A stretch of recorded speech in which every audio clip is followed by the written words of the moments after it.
Round 4 of the Protyre Circuit Rally Championship sees our crews head to iconic Brands Hatch after the winter break in the season. And the usual suspects would be here from the previous rounds to do battle, along with some new and returning faces to challenge for that overall leaderboard.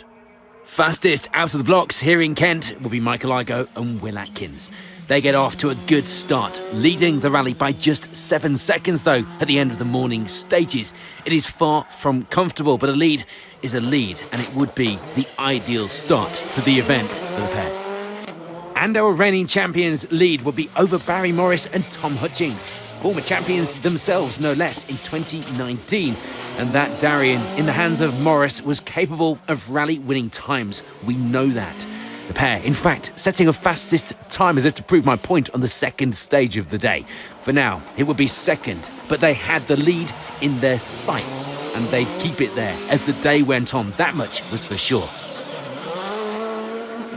Sitting in what had become an almost customary third place now, and you wouldn't mind being a place behind them, would you? Would be John Stone with Alex Stone alongside. They get held up a little on the first stage of the day, but that didn't stop them from finishing the morning in the podium spots. A further 10 seconds back from Stone would be the Peugeot of Chris West and Keith Hounslow, a flavour of Formula 2 here at Brands Hatch. They were a little further back than they'd wanted to be, but were putting in some strong times to keep within reach of a podium position. Equally, former champions themselves here in this series. Fifth place at this stage will be Richard Weatherly and Sean Leyland. The pair were just a few seconds back from the Peugeot up ahead, putting in some strong overall times on the leaderboard as the morning went on. One crew notable by their absence at this stage, and they'd usually be fighting for the top positions, would be another former championship-winning pairing, John Griffiths and Emma Morrison. They were finding the morning challenging. A spin on stage 1 at the hairpin costing them valuable time as they get the car spun around and on the way again. And then to add to their time loss, the pair would come out again on stage 2 and spin the car on the first corner of the stage. It was a frustrating and disappointing start in that Skoda just after they seemed to get to grips with it. But they were lying in 6th place for now. A fight back was surely on the cards, and it wasn't all over just yet.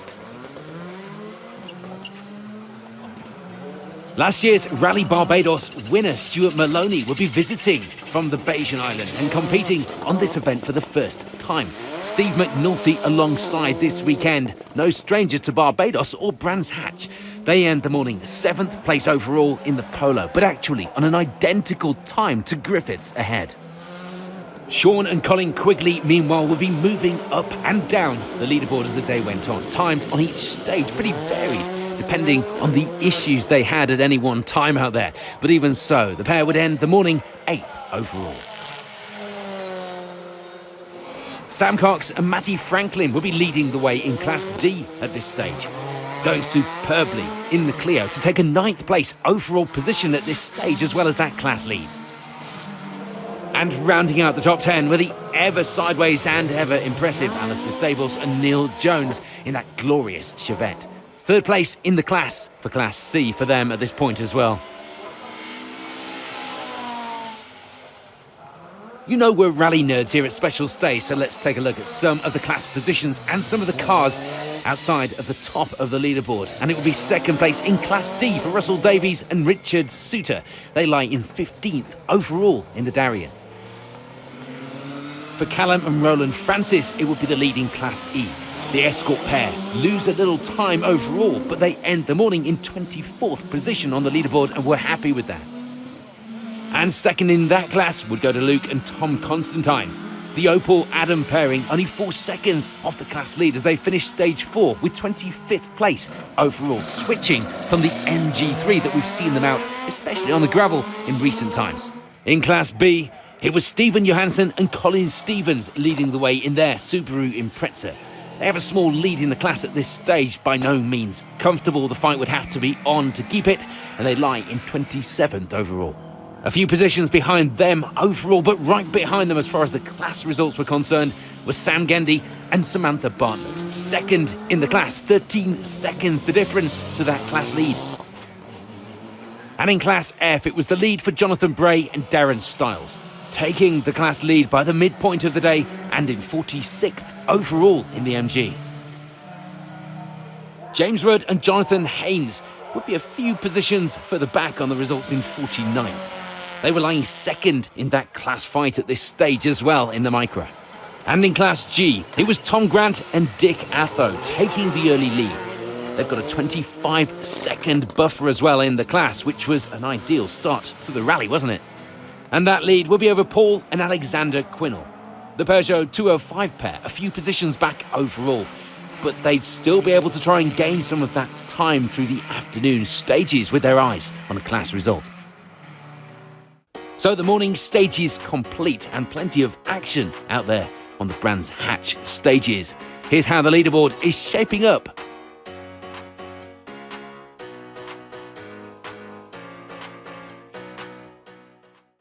On to the afternoon, and before we get to the overall top 10 leaderboard, let's take a look at how those class results have changed through the afternoon stages.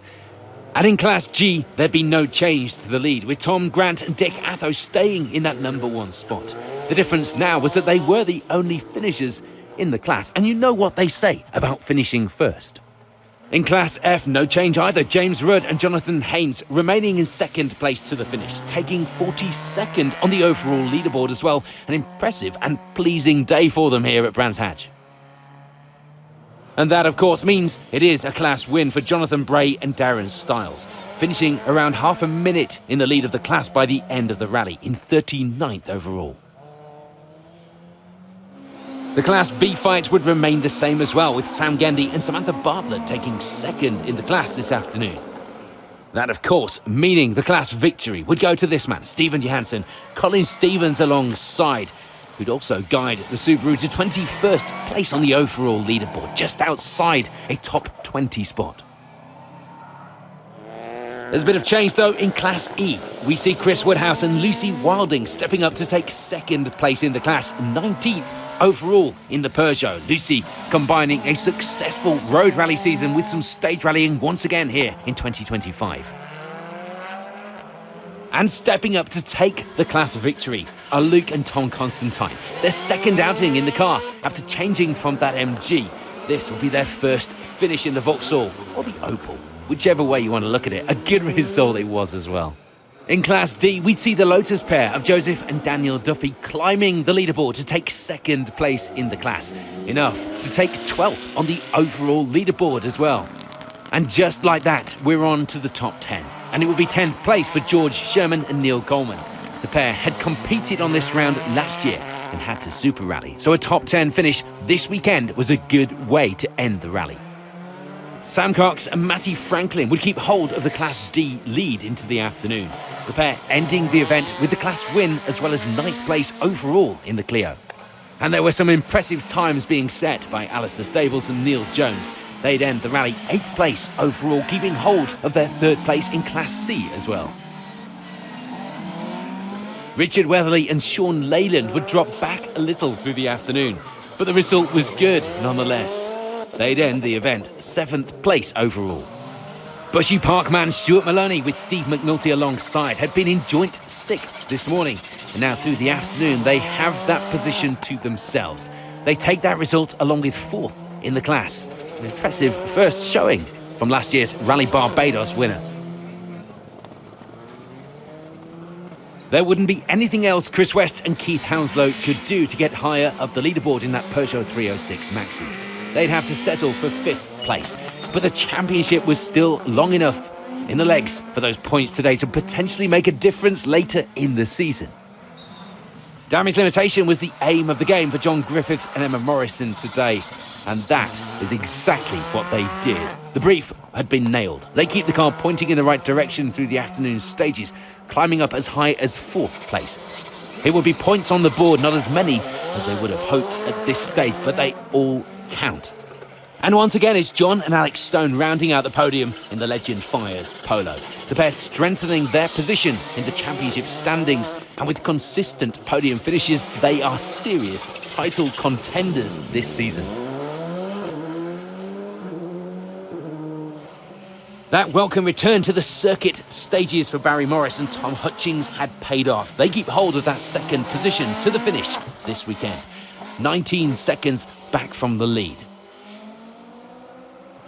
So that means that Michael Igoe and Will Atkins add a victory to their season tally here at Brands Hatch. Their own title defence getting back on track now with a maximum score on round 4 of 9. So with 4 rounds complete and the daylight fading in Kent here at Brands Hatch, the results at the finish of the Brands Hatch Winter stages shaped up like this. Next up, our crews head for their annual visit to Norfolk and to Snetterton. We will, of course, be there to bring you all of the action, so keep an eye out for live coverage throughout the rally.